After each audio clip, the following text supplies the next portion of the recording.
सर्वप्रथम सर्वांना जय शिवराय।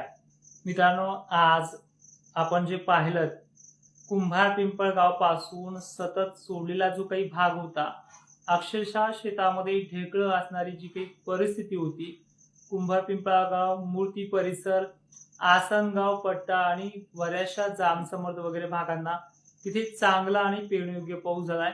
जोपास पाऊस महाराष्ट्रात येऊन आज त्यांना 8व्या किंवा 9व्या दिवशी त्यांना घेतलेलंच आहे। अशाच प्रकारे अवर्षणग्रस्त भाग महाराष्ट्रातून पेरणीयोग्य पावसाची देखील सुरुवात त्या भागांना झालेली आहे। मी वारंवार कालच्या व्हिडिओत सांगितलंय, परवाच्याही व्हिडिओत सांगितलंय की येणाऱ्या 5 आणि 6 तारखेपर्यंत महाराष्ट्रामध्ये आवर्षण प्रणाली भाग सुद्धा राहणारच नाहीये। सगळ्या पेरण्या पार पडणार आहे। त्यामुळे जवळपास सगळ्यांना विनंती आहे की आतापर्यंत आपण 6-7 दिवस धीर धरलाय, अजून फक्त 1-2 दिवसाचाच विषय आहे। तरी सुद्धा ह्या आजच्या तारखेला सुद्धा काही सोडलेले भाग घेतलेत, उद्या देखील सोडलेले भाग घेणार आहे आणि परवापासून एकंदरीत सर्व भाग येणार आहे। म्हणजे उद्या 2 तारखेला पुणे परिसरातल्या दक्षिणी भागांमध्ये, पश्चिमी भागांमध्ये झडीला सुरुवात कोणत्याही टायमिंगला, कोणत्याही वेळेला सुरुवात होईल।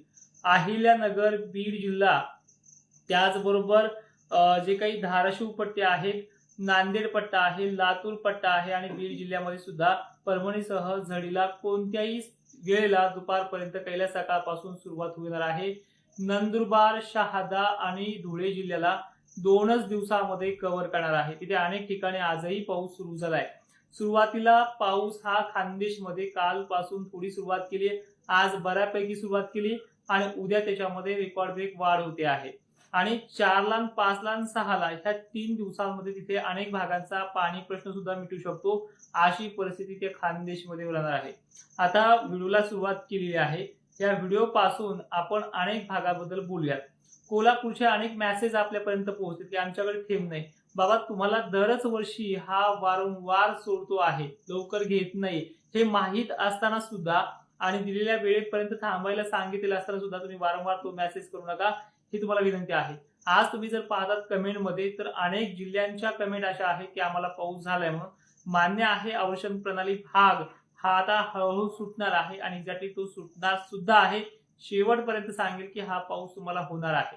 तर आता लक्षात घ्या, पश्चिम महाराष्ट्र, खानदेश, विदर्भ आणि मराठवाड्याची परिस्थिती ह्या 5 दिवसापर्यंत, ह्या 5 तारखेपर्यंत एकंदरीत 2-3 दिवसामध्ये कशी असणार आहे। आणि विदर्भाला ज्यांच्या पेरण्या राहिल्यात, उद्या जर चान्स मिळाला दुपारपर्यंत पेरून घ्या, अन्यथा 6 ते 7 तारखेपर्यंत हे रिमझिम पाऊस उघडणार नाहीये, अशी परिस्थिती निर्माण होणार आहे। ठीक आहे, उद्याची 2 तारीख संध्याकाळपर्यंत होईना या भागामध्ये जवळपास सांगली, कोल्हापूर, सातारा ह्या जिल्ह्यांमध्ये संततधार पावसाला सुरुवात होणार आहे। ठीक आहे, त्याचबरोबर जी काही पुणे परिसर आहे इथे देखील सुरुवात होणार आहे। नाशिक क्षेत्राच्या मालेगाव, नांदगाव आणि निफाड पासून उत्तरेकडील भाग, त्याचबरोबर येवला परिसर रिमझिम पाऊस ते चांगला पावसाला इथे सुरुवात होणार आहे। त्याचबरोबर नंदुरबार, धुळे यांना सुद्धा उद्या दुपारनंतर ते काही ठिकाणी लवकर रिमझिम पावसाला ते दमदार पावसाला सुरुवात होणार आहे। 2 जुलैची आपण 3 जुलै सुद्धा पाहणार आहोत कशी राहील। त्यानंतर उद्याच्या गुरुवारी बुलढाणा, जळगाव, जालना, त्याचबरोबर हिंगोली पर्यंत अगदी उत्तरेकडील भाग सुद्धा म्हणजे वाशिम पर्यंतचा एरिया घ्यायला चांगली सुरुवात करणार आहे। दमदार ते रिमझिम ह्या दोन्हीचा एक प्रद आहे आणि मध्यम जवळपास जोरदार सटक्याला देखील राहील। आता विषय येतोय शुक्रवारचा 3 जुलैचा। ही देखील व्याप्ती कशी राहील देखील पहा।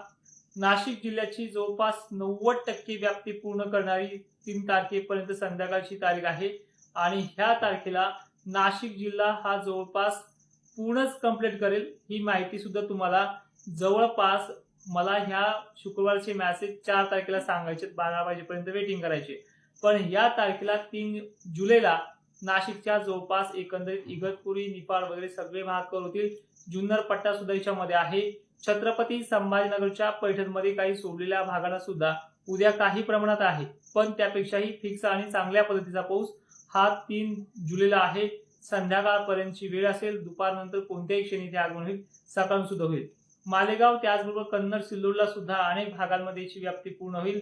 बुलढाण्याला सतत पुढील 4 दिवस वातावरण हे दमदार ते मोठ्या पावसाचं असेल। बीड जिल्ह्याची सुद्धा 2 तारीखला काही प्रमाणात पण 3ला आणखीन वाढ होईल. यामध्ये नांदेड, लातूर पट्ट्यासह अकोला, अमरावतीचाही समावेश आहे.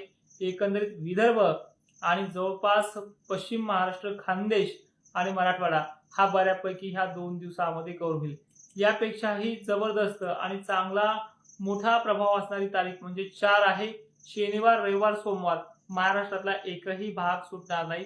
हे वारंवार याच्यामध्ये सांगितलेलं आहे आणि याच भागामध्ये अशा प्रकारे चांगला पाऊस होणार आहे. आता याबद्दल थोडक्यात जर सांगायचं म्हटलं तर काही प्रमाण असं आहे शनिवारपर्यंत. यामध्ये शनिवारी जळगाव, अकोला, अमरावती, मालेगाव, संभाजीनगर आणि उदाहरणार्थ संपूर्ण विदर्भ इथे जवळपास रिपिटेशन मध्ये शेतांमध्ये पाणी साचेपर्यंत, चांदणे तुंब होईपर्यंत इथे वारंवार पाऊस हा शनिवारी आणि रविवारी हा 2 दिवस सारखा असणार आहे.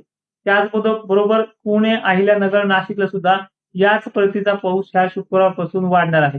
एकंदरीत उद्याचा दिवस आडवा आहे अवर्षणग्रस्त भागांना आणि ज्यांना वारंवार घेतो अशा भागांमध्ये संततधार कायम असणार आहे. सोलापूर, सांगली, सातारा सुद्धा शुक्रवारपर्यंत बऱ्यापैकी घेईल आणि राहिले याच्यामध्ये 10-5 गावं हे सुद्धा शनिवारपर्यंत कंप्लीट होतील.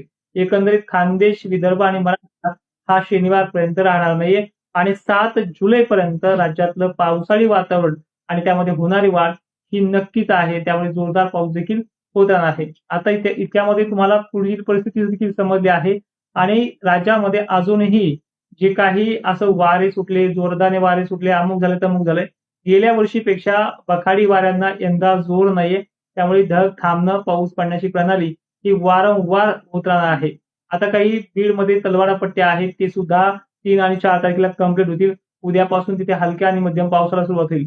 जे काही सुटलेले भाग आहेत ते 5 आणि 4 तारखेपर्यंत राहणार नाही.